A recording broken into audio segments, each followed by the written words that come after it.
Welcome back, everyone. We have Amnesiasc versus Fr0zen coming right up for you guys. No messing around here. This match is going to be fantastic. Obviously, I'm Raven, joined by Sottle, of course. Looking forward to this one, mate.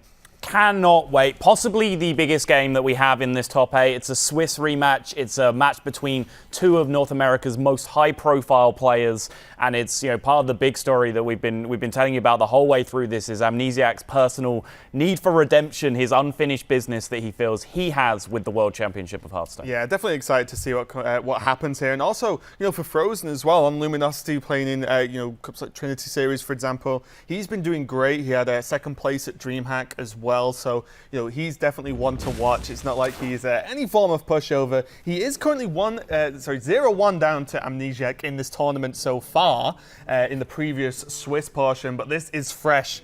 None of the Swiss matters anymore. This match, this winner will go to the Bahamas, and it is kicking off here with the Mage versus the Aggro Rogue. Yep, and a quick breakdown of the way these lineups interact just very quickly. Amnesiasc bringing the quad aggro strategy, which was the most popular lineup coming into this tournament. 19% of players brought it. Amnesiasc, the only one in top 8, the only one still standing.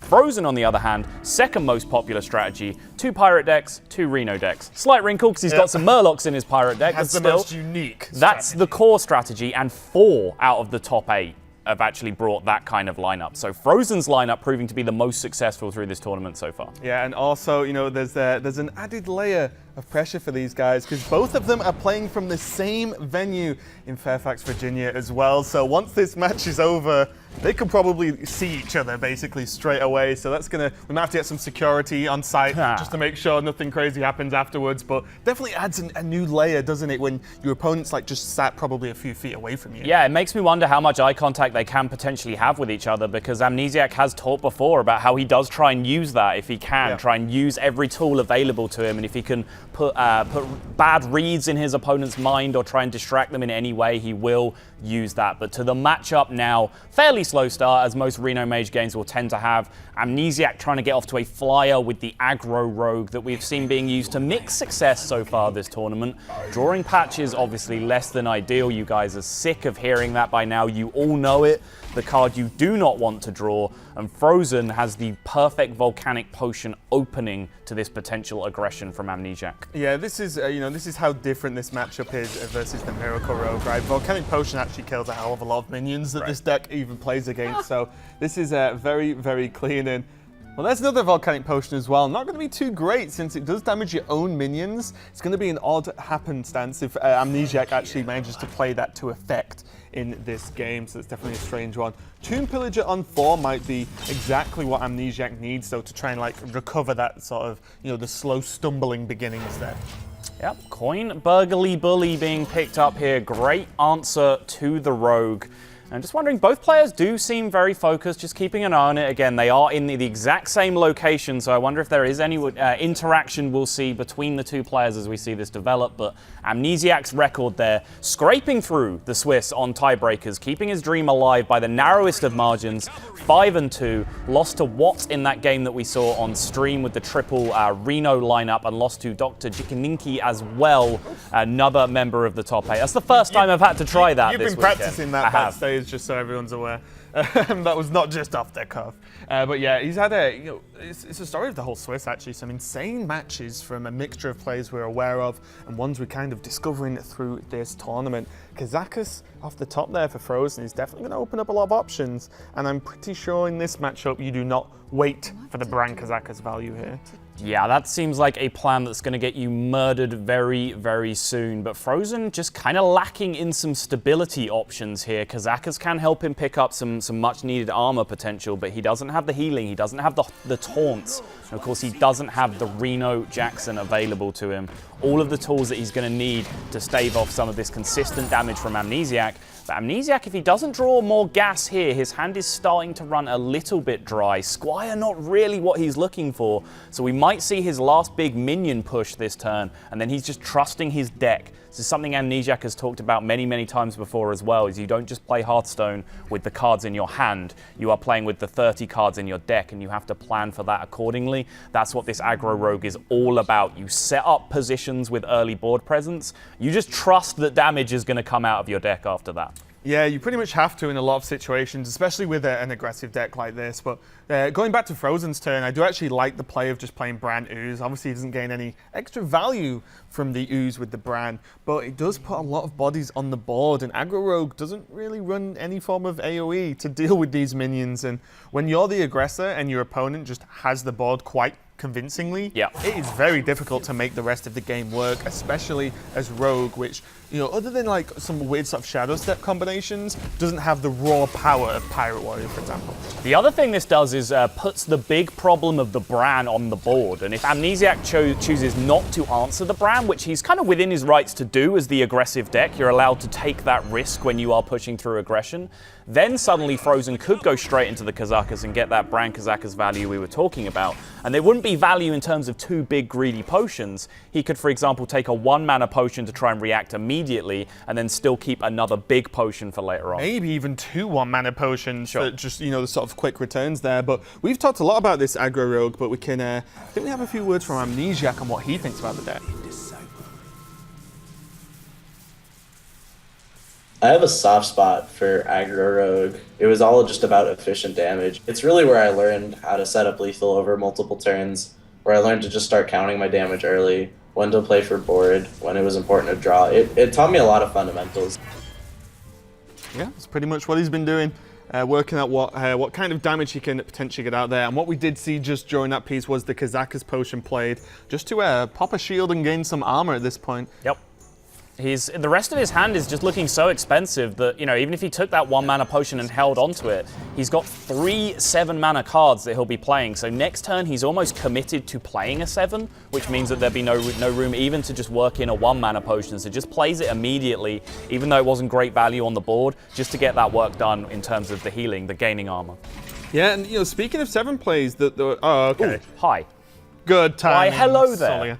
I was going to say that speaking of 7 plays, there might actually be an option here to just Nova Ping and set up for the following turns and just take a step back from damage. The problem with that play is you can only really develop the Thanos, which will probably get hit off by the weapon, but maybe Fr0zen's okay with that. You know, it soaks 1 damage at the end of the day and draws a card as well.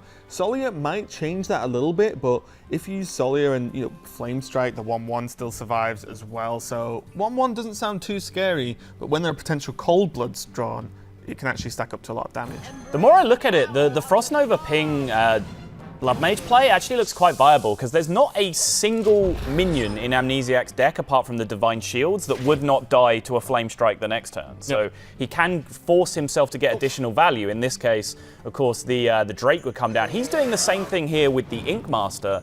Ink Master Solia comes down, allows the Frost Nova to be played for free. And now this essentially just creates the same effect. It says, hey, you have to play into this next turn. You're probably not going to remove my 5/5 because that's just such a huge damage investment for the aggro deck to make into me. And then I just have the Flame Strike follow up anyway. Yeah, I think the only thing that's different about this is now he kind of has to attack with the Solia into a minion, whereas if he did it the other way around, Thanos would have been traded into with the weapon. Yes. And then he plays Solia Flame Strike, and then has a fresh Solia for the turn after, onto an empty board. And he would have already made the ping on the Argent Exactly, Spire yeah. So it might have actually worked out better if he'd done it the other way, but by no means is he in a completely terrible spot with this clear.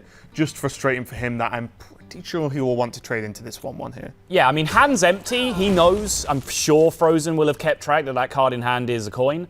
So by trading into the 1-1, the primary thing that you're really playing around, I mean, of course, you're playing around 1 damage. That's relevant. You're at 10. You don't want to take the 1, but the big thing you're playing around is Cold Blood. You just don't want Cold Blood targets to be left on the board. So maybe Fr0zen could make a push there, especially since he's backing it up with damage, but still, just that 1 being taken off the board is relevant to his position. One of my favorite cards, Courier comes down, snap into a Kazakas, and, I imagine we are going to see, there we go, 1-mana potion, no doubt about it. And the armor gain is an option. I imagine that was a snap pick, because why the hell not at this point? 4 armor, random demon. Going for the Jirax's high roll potential, I imagine. Oh my god, he nails it. Oh my god, that's actually huge, because Amnesiac, he was discussing earlier, counting damage potential, how much more do I need to end this game? And the Kazakas into the potion, into the Jirax's changes everything. And that is a lot of events to really line up. The stars did align to a certain extent for Fr0zen there. He can just boost himself out of range. Is it even going to be a factor, though? There's 10 damage on board right now. Fireland's Portal Frost plus Frostbolt is the 8 enough. extra he needs, so he's actually just got the lethal set up. Jiraxxus was the security he needed if Amnesiac was able to reduce some of the pressure, but in the end, he didn't need it.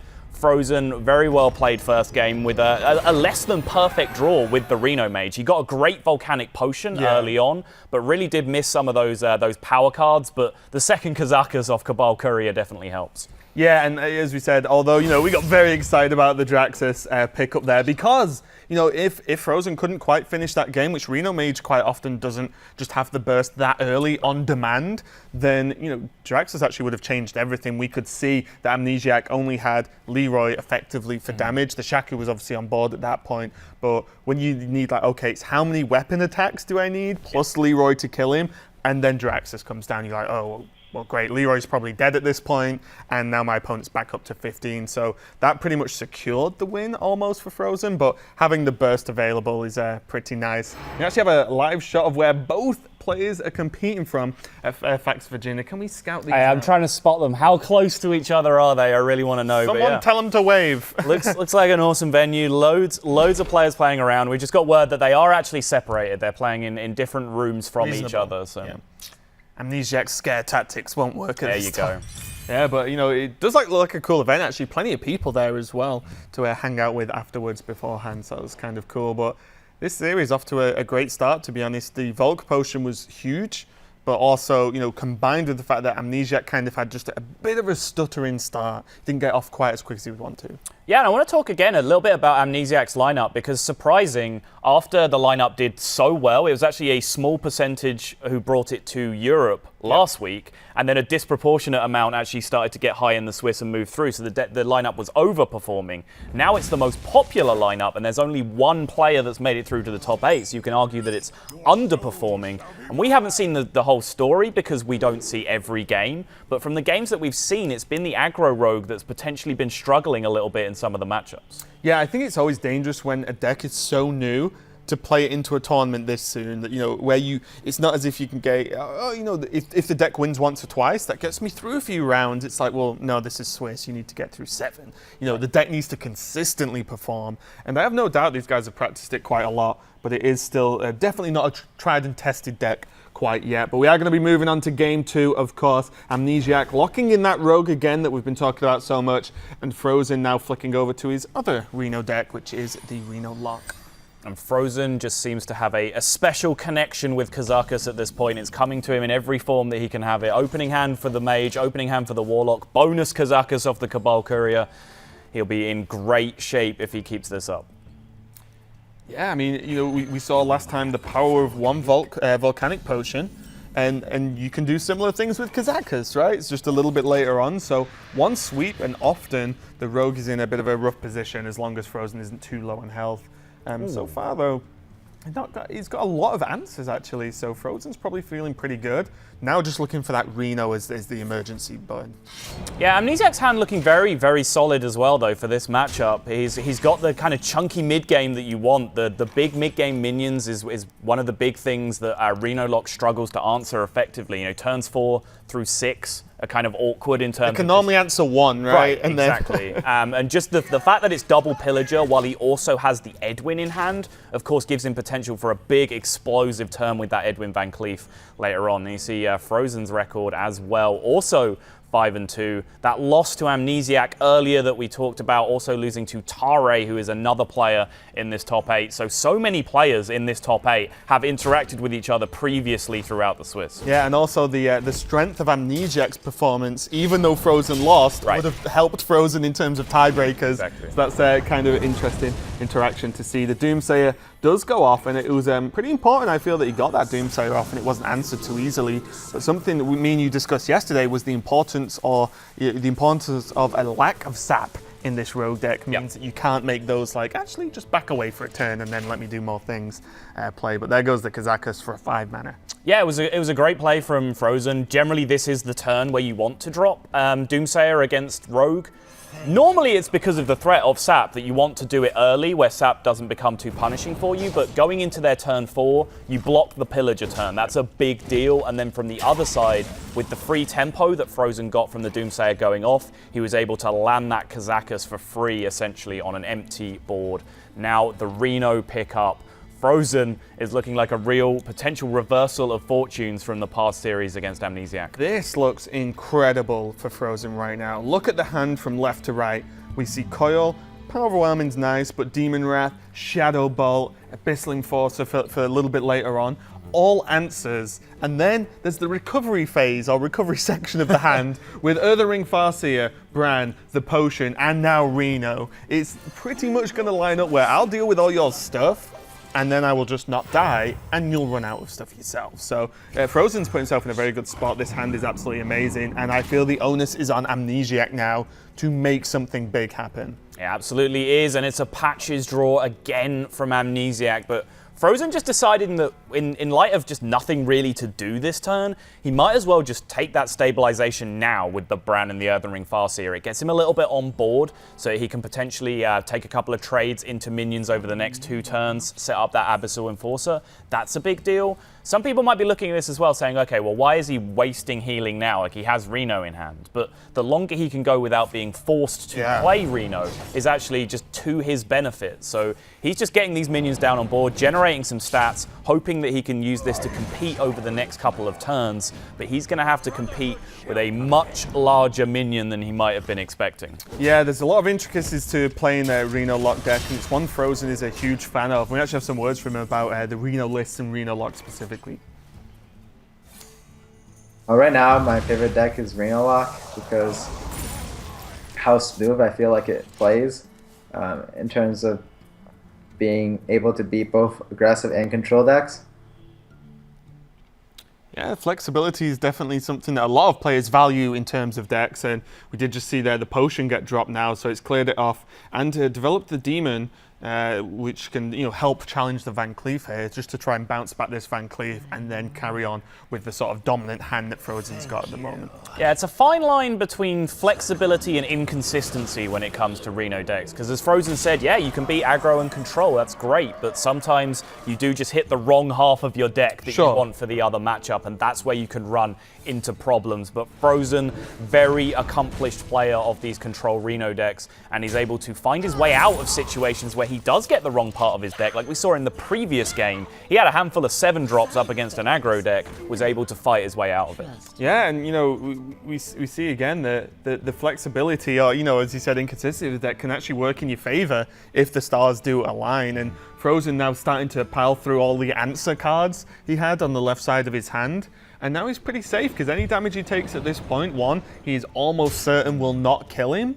And he has Reno as a safety switch there. And again, it's Shaku getting the Reliquary Seeker. Teamwork. There you go. He's not really the best card he's looking for. Even as he's probably playing the version of Rogue that has the highest chance of proccing that effect, he is in no position to make that card work. Definitely looking for something way more powerful for the Shaku steal there, and definitely just not going to be good enough at this point.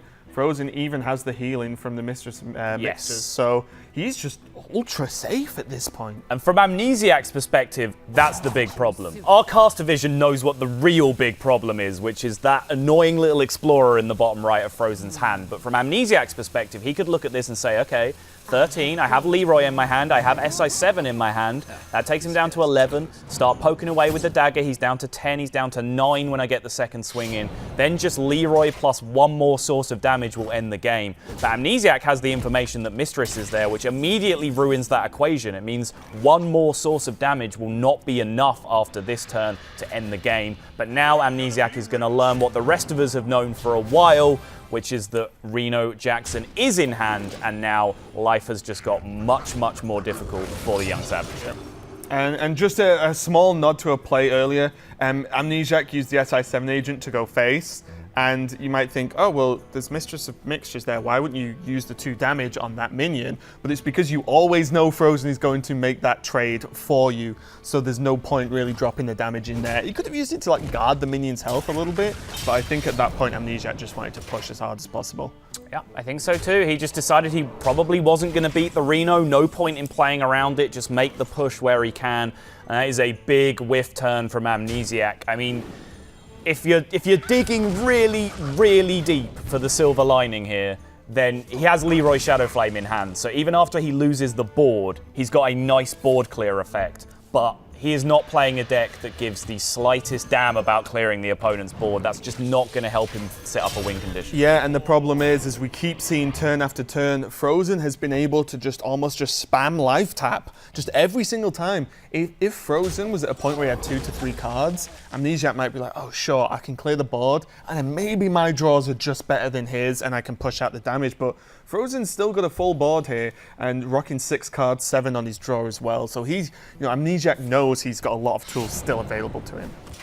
Yep, looks like it might just be a dagger pass turn. It is indeed. Hellfire pickup, bit of a whiff now that Fr0zen has the board so convincingly, but he is pushing through damage, no problem here. And I think we might just see the status quo preserved because there is 9 damage on board. He can push 7 more with Jirax's Power Overwhelming or potentially, yeah, same thing with Hellfire. Exactly, so he's actually not quite set up for lethal yet, but still in a really solid position. And yeah, this is what I was expecting because Fr0zen's perspective here is just, why life tap? Like, Amnesiasc is just sat on a hand of 5 or 6 cards. There's a couple of coins in there. But what if all of those cards are damage and he's just waiting for me to make that one slip up, just go a little bit lower? It's one of those things where it's like, yeah, you could live tap. Yeah, you could play, maybe even the Abyssal Enforcer if you really wanted to at this point that we can see. But why even, think about potentially losing the game to a play like that? Let's just keep it cool, play it safe. And now Fr0zen's board has been wiped by the Shadowflame combo and without using Leroy as well. Yeah, held on to the Leroy. Just took a little bit of extra damage to the face to clear up the remaining damage on the Reno Jackson. Keeps his Leroy in hand as potential Cold Blood activator. Activator for Toxins from Zarel as well, if that comes up. He gets the plus damage from that. But Fr0zen straight back in control of the board state. Ooh. And this is going to need to be a very, very special Swashbuckler. What does it need to be, like Siphon Soul? So Power Overwhelming picked up. That is definitely damage. That can be combined with Leroy, as we have seen in various decks in the past. But now Fr0zen has that endless debate of if he gets pushed to a point where he would need to play Jiraxus, it's all a formality anyway because there's just lethal on the board. And Amnesiasc, the rogue, is going to fall again for him. This is going to be tough, quite frankly. Like, these 2 games have been so... From our vision, of course, so one-sided, mainly because of big Reno draws, big Kazakus draws. But you've got to be feeling bad as Amnesiasc here. Obviously, he's very experienced, even at his age, can remain extremely focused. But it's definitely going to be difficult when you've just gone 0-2 with a deck quite convincingly. You've not even really been close a lot of the time as well. And, Fr0zen's, just so I don't know if we mentioned this, but it has popped up on screen now and again. Both Shamans are banned as well. So it's going to be Rogue versus Warrior here, and we are going to see Fr0zen's Warrior. You're excited. I can see it in your eyes. As long as Finja comes to play, I deem that a good game. I just want to see Finja hit the board, hopefully get an attack in, and then I am happy regardless. I just love that deck. Yeah, we showed you the clip in the pre-show of the way this exact matchup went down beforehand, or it was the Finja Warrior up against the Rogue. And it was game 1, Fr0zen took it in a heartbeat. Just Finja hit the board. He had a massive turn with War Leaders coming out to buff. Amnesiasc just conceded on the spot. If that repeats, then right now, Fr0zen is going to the Bahamas. And at least for this season, Amnesiasc is going to have to go back to the lab, and his unfinished business is going to have to wait. Yeah, we'll have more chances out throughout the year, though. This is only the winter season. We have plenty more activity coming up through the rest of the year, but we are going to go straight into game 3 now. Amnesiasc just saying, well, got to win with these decks, going for Rogue again, and he's going to be, of course, Fr0zen's Warrior, as we discussed. In terms of the opening hands, what do you make of these, Sol? Well, Fr0zen held on to War Axe, which a solid decision for sure. He also threw away War Leader, which makes a ton of sense because War Leader is actually just a really bad card. It's not in your deck because you want to draw it. It's very like Patches in that regard, which is you're only looking to cheat it into play using Finger. So you're sending it back where you can. Picks up the Bluegill, which is a still subpar card, but slightly more flexible in that you can actually use it for removal. It pushes damage immediately, more going for it, but hey, I was talking about cards you don't want to draw. He sent back the War Leader, picked up the Patches. Yeah, and I've mentioned a lot of this weekend. I love this deck, but there are problems as well. There are downsides. Yeah. I've literally played games where I draw my Murlocs, then drew Finger, and I'm like, well, this isn't going to work out very well. Yeah, exactly. If Finger doesn't get to draw Murlocs, the power of the card just leaps way, way down. So that combined now with cards like Patches with the Pirates, having a weapon, having the Pirates to buff the weapon. There's a lot of interactions you do need to come together with this deck to make it operate at full power. But so far, Fr0zen's just saying, I'm just going to build a huge weapon and punch you in the face. Just choose to play the Murloc though, the Bluegill. So that's kind of surprising, but I guess with the multiple weapon buffs, with the Patches into the Cultist next turn, Fr0zen's like, this weapon's just never going to break. I'm just going to keep punching you in the face, and we all know that Rogue does not heal. Yeah, just count your damage. Aggro 101. That's 8 more from the War Axe. That's 12 from the Kor'kron, 13 with Patches. So he does not need too many kindly draws from this position to be able to push over the line. But Amnesiasc picking up a Bloodsail Cultist off the Swashbuckler, which actually does have synergy with his deck due to the weapon class and the pirate package being played. So he can fish himself out a 2/2 dagger now. Yeah, it's not looking too bad at all. That's a huge taunt in Amnesiasc's hand, which is kind of nuts. And yeah, Fr0zen's going to have to deal with that going forward in the following turns. But we actually do hear from Fr0zen on his thoughts on going face, which, as we can see, his deck excels Is at. the plan, yeah.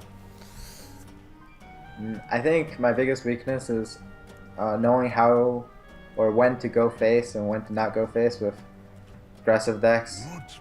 That's probably the hardest part about playing aggressive decks. I'm going to blow your mind, guys.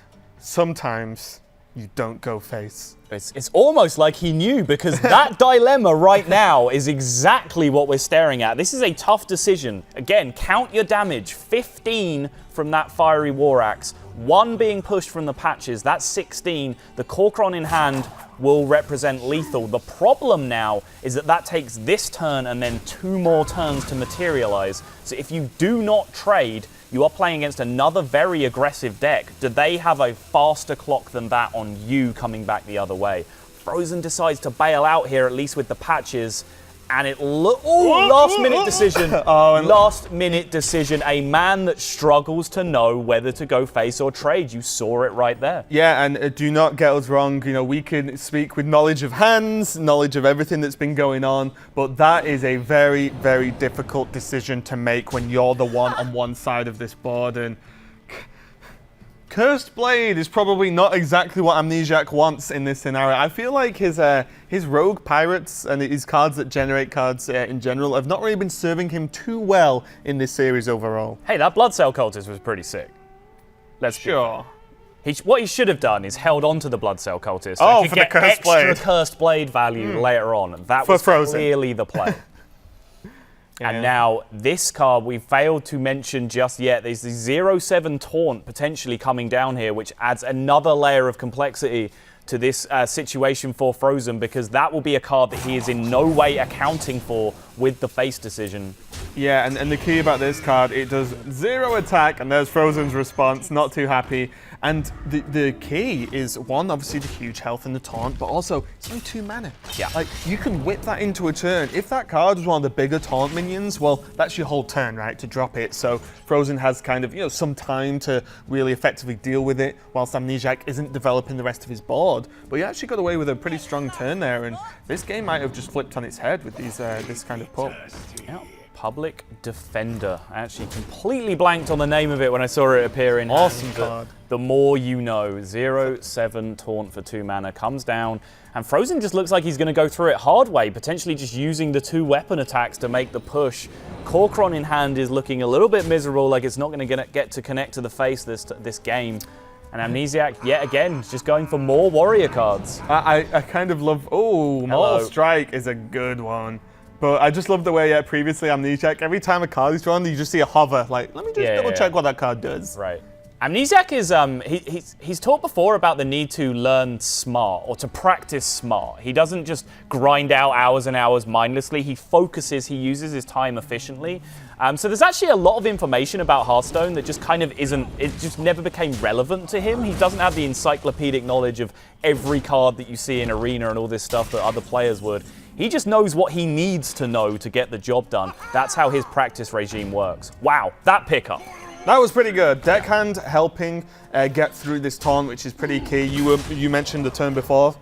Fr0zen's just going to have to use 2 charges or weapon to get through this. Now the Deckhand's made that completely different, and suddenly Amnesiac's on the back foot, but that is potentially a lot of damage. It is. 4 on board, 5 from the dagger. Leroy would be 11. Too expensive to Shadow Step it. He could Curse Blade to bring it up to 13 or Eviscerate to bring it up to 15, so he is just a little bit short.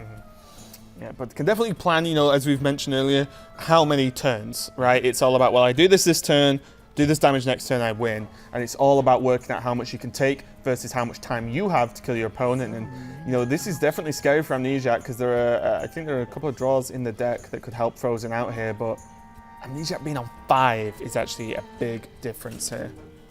Yeah, the Leroy Jenkins and the 2 Arcanite Reapers are the potential outs now for Fr0zen if there's no defensive play being seen. Oh, there's no Leroy, my mistake. For a second, I forgot there were Murlocs in this deck. Never forget. Just the double Reaper is the out. Yeah, he hasn't drawn any of them yet, so, you know, he's got a reasonable chance, but we can see 20 cards left in the deck. Yep. That's not odds I would like to take. I make that somewhere in the region of 1 in 10, Raven. You know what? This mathematical genius just astounds me every time. So here we go. That's not the card, and that's going to be game now. Yeah, it's good enough because... Oh no, the Shadow Step was used on the previous turn, so that actually removes some of the damage potential. So 3 will go into the taunt. He's at 16, and Amnesiac needs 11 damage from hand to follow this up. Leroy is 6. The South Sea Deckhand Cursed Blade combo could be played, which would make 10 more. I think he's just a little bit short again, unless he sees something I don't. That old combo. Cursed Blade, classic. South Sea Deckhand. Classic. Yeah. Definitely a combo to get yourself killed more often than not. See what Shaku... This game's been nuts. Shaku puts in work, and there's a Bloodhoof Brave, which I'm pretty sure Amnesiac's pretty happy with as well, because suddenly that makes the Arcanite Reaper not an out, and not even an out over 2 turns, because you have to put 2 attacks into it because it has 6 health. And you just died to the backswing, of course, but still. Yeah, and importantly, no Mortal Strike in Fr0zen's deck, which means Amnesiac just happily slaps him down to 11 health. The Murloc War Leader finally picked up. As we mentioned, terrible card to draw. Doubly terrible to draw in that situation. And I would love someone to go back through the VOD of that game and tweet at me and tell me exactly how many Warrior cards Amnesiac actually played. A lot. Many. Yes, that's my answer for you. I'm kind of torn on this one. I picked Fr0zen to make it as well, so I'm obviously supporting him in general. But we get to see more Warrior, so I'm pretty good with this, to be honest. Yeah, and he has 3 shots with the Warrior, which is important because this deck has a real element of just high roll to it, right? Like sometimes you just coin Finger and then the game ends. Like that, if you get that kind of draw, sometimes this deck can just blow the opponent out of the water. He's engineered himself into a position now where he has 3 games to make that happen, and that just gives him great percentages of just having a non-interactive game of Hearthstone that his opponent just has no input in. Yeah, and it's going to be Amnesiac picking his Mage to go against the Warrior next. Obviously, Amnesiac has to win with all of his decks against this Warrior because that's the way Conquest works. So it's going to be the Tempo Mage versus the Warrior, and I feel like the Water Elemental being the key card here. Yeah, Water Elemental definitely could be huge, but looks like this, after we are finished with our epic series, you can see there in Santa Ana, California, there is Tare getting ready to play his quarterfinal against Lucas. Tare, of course, one of the absolute veterans of the Hearthstone Championship Tour. He's been at championships, he's been at BlizzCon in 2014, he's back again within 1 game of making it to a seasonal championship. Yeah, and that 1 game's going to mean everything, as the winner of these first 4 matches of the day is going to be qualified through to the Bahamas and then continue playing today to actually get, find out America's Winter Champion. champion as well. So it's not over after this series or after this set of quarterfinals, but the tickets are on the line for this match. So we go into it now, into game 4. As we said earlier, Amnesiasc's Mage is going to be the choice for him next versus Fr0zen's Murloc, Finger, Awesome Pirate, Super Duper Warrior.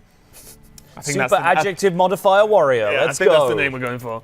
Amnesiasc does hit the Mana Worm, though. Mana Worm Apprentice, Forgotten Torch, throws the torch. That may have been a borderline keep, but it picks up the Mirror Image, which is the absolute stone cold nuts when you come up against Warrior in terms of being able to protect your minions from early weapon attacks. Yeah, Fr0zen's hand, Finger.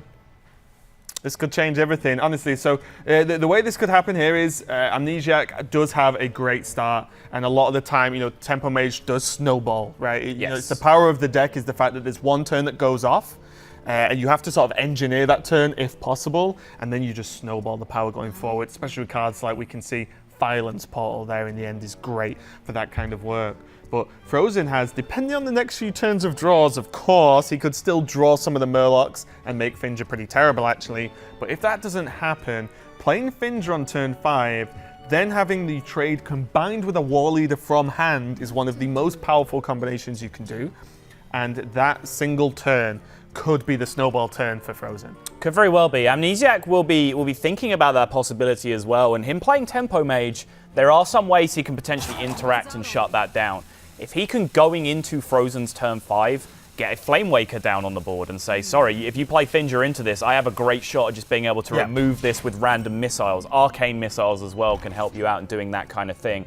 Then suddenly, Fr0zen's play gets disrupted, which is such a powerful tool in Hearthstone to be able to do that. And then Fr0zen would have to think about whether he wants to react to the Flame Waker. Still a long way off, but worth talking about, because I think, as you pointed out, that Finger in hand is going to be a very, very defining card to this matchup, and Amnesiasc has to potentially plan as to how to beat it. Yeah, and as I mentioned, we mentioned how powerful the combo is, but it makes the deck more volatile as well. Everything can go wrong if that Finger gets cleared up. Then there's a huge problem for Fr0zen. He's just going to go for the War Axe this turn. He did poke with the weapon previously just to use that durability and then just get the War Axe locked in. As he might have some plans for the next couple of turns coming up that wouldn't allow him to equip it. So Amnesiasc looking at a very awkward opening here with the Tempo Mage, and he's happy just to slow play for a little while here. He could have gone Mana Worm, Coin Sorcerer's Apprentice, Mirror Image that turn, pushed out a huge board state, a huge Mana Worm, but then what's his follow-up? Even with the Apprentice discount, he doesn't really have anything to play in terms of discounted spells. Didn't have any minions. That Water Elemental wouldn't have been playable because he would have used his coin already. So Amnesiasc just kind of sitting back, and Tempo Mage, despite what the name suggests, quite often does this. It's more like swing turn mage, where they just sit back and just look for one big turn to try and explode onto the board. Yeah, and that's we mentioned earlier, Water Elemental coming down. Now Amnesiac's just saying, look, you do have a bit of a board. I'll drop Water Ele. You either have to deal with it, or you will never attack with your weapon ever again in this whole game. But Fr0zen does have the Bluegill to use to boost some extra damage, and could now use the deckhand, or just say, you know what, my weapon can be frozen for a turn. I'm going to clean it off with the weapon and store the sort of burst damage from the deckhand. Do it. I don't mind this. This is an interesting decision because this kind of limits your ability to protect your War Leader next turn. If another minion comes down, you don't then have the Fiery War Axe charge available to be able to potentially take down another minion. And that has snowball implications for the fact that you're probably just always playing Finger next turn, which then you have your Finger being stealthed in higher stats. It's more protected against potential removal options from Flame Wakers and Arcane Missiles. I think I would have liked to have the Fiery War Axe attack live this turn, but Fr0zen obviously has a plan here. He might just be expecting something different, just living in a completely different world to me. Because he knew he had to deal with mirror images and then draw upgrades. So of course! do it next. Oh, how foolish of me. Yeah, of course. Yeah. But no, this is definitely risky. I think the idea that Fr0zen may be thinking is that, well, I gain a minion on the board, which then has to be cleaned up, which there's less chance that Finger's going to be cleaned up. But you are right. I feel like the War Axe was maybe more stable, but we are going to see how he deals with this. Finger is dropped, and it is buffed as well, and that buffed health will only go away when the War Leader dies. Yes. So you don't really want spread damage on the Finger, because the damage sort of disappears once the buff is lost, unless you have killed Finger specifically. Yeah, it looks like Amnesiasc going to lead out with the Arcane Intellect here. None of those cards that we set up as potentially being crucial for this exact situation are in hand right now. No Arcane Missiles, no Flame Waker, so that Finja is going to live the dream here potentially, and there's just that juicy 0-1 taunt sat on the board that Fr0zen has the free trade into as well to activate Finja's effect. Should have pinged his own. I mean, if he could have. Okay, so now we might see a slightly different line of play. So a lot of interactions can happen here based on what Finja pulls. There's still Sir Finley as well to come out, so that can actually dramatically change. We're going to find out right now. Get him. Okay, so War Leader and the Blue Girl is actually the pulls he wants. He didn't want Sir Finley out, which was the one more Murloc that is left in the deck. Now we might see a swing with the War Axe, and then into Zos First Mate, into the Cultist, into Upgrade to get like full value from that kind of durability of a weapon. So based off this Finja pull, how do you actually see the rest of this game turning out, Sol? Yeah, I mean, Fr0zen can just make a huge board here, and Amnesiasc basically had 2 opportunities to check this. The first was to deal with Finja through the random ping effects that we were talking about. That check has been failed. The second check would be to have a copy of Flame Strike in his deck so we can start to tidy this up afterwards. Nope, sorry, not a card he's decided to play. Didn't plan for the Finja. Exactly. That one Finja in the tournament. But honestly, I'm a big fan. I'm a big advocate of playing Tempo Mage without Flame Strike. I don't think it's a good card in the deck most of the time. Totally agree with Amnesiasc's build here. He's just walked into that unfortunate percentage of games where a Flame Strike would be very, very useful to him at some point. It coming up on the next turn, but as we said, Amnesiasc percentage-based player. He says a greater percent of the time, Flame Strike is going to be a dead card to me. And yeah, unlike right now when it would be absolutely glorious and cause Amnesiasc to leap out of his seat in glee, it's just not there. No, it's not, and Fr0zen is you know, keeping the draw strong here, dropping a Frothing Berserker, which are extremely high value target. We can see the Balance Portal is going to come down and not a taunt. Fr0zen has all the weapon power he could ever want in the world, and he's actually one off now, right? He is one off, So he can just swing with this hook, not even equip the Reaper, and then just go in with the minions. Effectively ignore the Corruptor, who cares at this point if you're Fr0zen. And yeah, he should be feeling pretty good. He's already seen a mirror image as well, and there are 2 in the deck, so there is a chance that Amnesiasc draws mirror image next turn and can create a bit of an awkward situation. Right. And you know, maybe a nod to this is that he's going to equip the Reaper now, put him to 1 and say, if I get Finja ping of any form, I just win. Yeah, this is correct Finley, for a number of reasons, because it actually gives him alternate outs through the only real defensive play Amnesiasc has, which is that 1 mirror image as you were talking about, and it just creates the outs just raw, as you said, because then Sir Finley becomes a straight out in terms of picking up Hunter or Mage. Amnesiasc finds no such thing. Fr0zen gets his revenge on the earlier Swiss round. Amnesiasc is going to have to wait 1 more season at least for his revenge moving forward. It's going to be Fr0zen who's going to the Bahamas. Yeah, an absolutely incredible effort from both of these players. Amnesiasc was so close, said he was going to do it and almost got there, but Fr0zen, that guy on your screen, is the one who got the revenge from the Swiss loss. He's going to the Bahamas to play in the Winter Championships, and I have no doubt we'll be seeing his Bahamas boat that he's going to be going on. There we go. So he's going to be fantastically excited about that. He's going to be the 2nd player today that is going to be qualified so far, and we're going to work onto the other 2 very, very soon. We do, I believe, have Fr0zen on the line for an interview, so I believe he... can he hear me, Fr0zen? No, he can't. We are getting him. We'll have him very, very soon.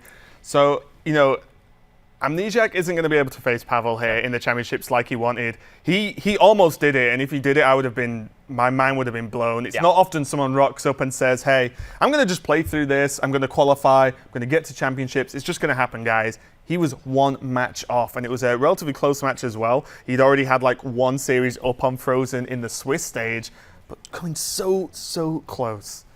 Yeah, and it's a hard thing to do, really. Amnesiasc kind of set himself up as the villain for this piece and just, you know, said, hey, I'm going to do this. I'm the best. I'm going to qualify. I'm going to crush you all. This story is about me. It's not about anyone else. And, you know, you've got to give kudos to the guy to go out and put his neck on the line, and he's done that historically as well. He said, these are the things that I'm going to achieve when I put my mind to it. This time he just fell a little bit short, but let's not focus on the negatives. Let's talk about the great positive, the fact that Fr0zen, the man who is now joining us, is going to be heading to the Bahamas. Fr0zen, how you feeling, man? Feeling amazing. This is incredible. Yeah, so it's a little bit lost for words. Just, I don't blame you having just come off that match. So having lost to Amnesiasc in the Swiss portion of the tournament, were you confident going into this as like a rematch? Did you just reevaluate what had happened and thought you were going to be good going in, or were you feeling a little bit unsure of yourself? I'm pretty confident. I think the big point is just getting a win out of the Reno mage. I think that's the weakest part of my lineup, and I think the weakest part of his lineup was his rogue, which really showed during the series. Yeah, he was really unfortunate that he drew patches 2 times. I drew it once, so I mean, overall, I think it's really unfortunate that we queued into each other for this top 8. I think he really deserves to make it. He played probably some of the best games this weekend. Yeah, it's really great performances from both of you. And my next question is going to be about a certain deck you've brought to this tournament, which I'm very happy about. The Water Warrior, Finja Warrior, whatever anyone wants to call it. So why did you choose to bring this deck? Because it is a very sort of new style, and there was literally only you who decided to actually bring it to this tournament. So why was that? Well, first of all, thanks to my practice partner Purple for the last day. We pretty much brought the exact same lineup card for card except for the Warrior deck. At first, he proposed the deck, and he was gonna bring it first. Like I was encouraging him not to bring it, and then we queued in each other, and he beat me like probably 10-2, and then he decided that for some reason it wasn't consistent enough. But I saw like it really made sense because. For our lineup, we prioritize the Beneath the Grounds Rogue deck as our first ban, and then post that, we have the Warrior versus against a standard lineup Shaman, which Finja really shines in, and then we have Warrior versus the Mirror, which it's usually about value later on, and the swing from Finja is ridiculous in those matchups. And then versus Reno decks, it's a little bit weaker, but sometimes it can help you kill them post-Reno if they don't have the necessary AoE. Yeah, so final question. Obviously, we're a bit lost for words earlier on, but how special does this feel for you, and how much more special is it made that you're heading off to such an incredible destination like the Bahamas? Yeah, I really want to, honestly, a lot of the important for this win for me was post-NA versus CN. I was disappointed at the loss to the CN players, and I think that I played a lot better than a lot of them, and definitely should have beat them, and I really, really want to beat them in the Bahamas. That would make it really amazing. There you go. Who needs Amnesiasc? He wants revenge on Pavel. Fr0zen's going there instead. He wants revenge on the Chinese players. Yeah, on China. Yeah, just on China as a region. He's up to him, but a huge congratulations again, Fr0zen. We'll let you go and prepare for your next match to go on to potentially become the champion. So good luck with that, and we'll see you later, no doubt. Well played, man. Thank you. And now we can check out all the players that Bahamas bound so far. We have a total of 6 across the 2 regions. So for Europe, we have Pavel, the world champion, Green Sheep, Stanudashi, and Nyria that we saw last weekend. And this weekend from the Americas so far, we saw Duckbone earlier on qualify, and then just come off the back of Fr0zen versus Amnesiasc, with Fr0zen taking the win. Yeah, Fr0zen, a great addition to the America side of the book there, but still a little bit of work needs to be done before they catch up to the power of our European representatives. They will never think. catch up. Potential to add another big name to that list. Tare coming up very soon, one of the most storied players in HCT history. Yeah, huge history for him, and he's always just felt a little bit short at the key moments in like deep into the tournaments, but the fact that he's just back and back and back again is absolutely huge. So that's going to be coming up next, and bringing you that match is going to be our good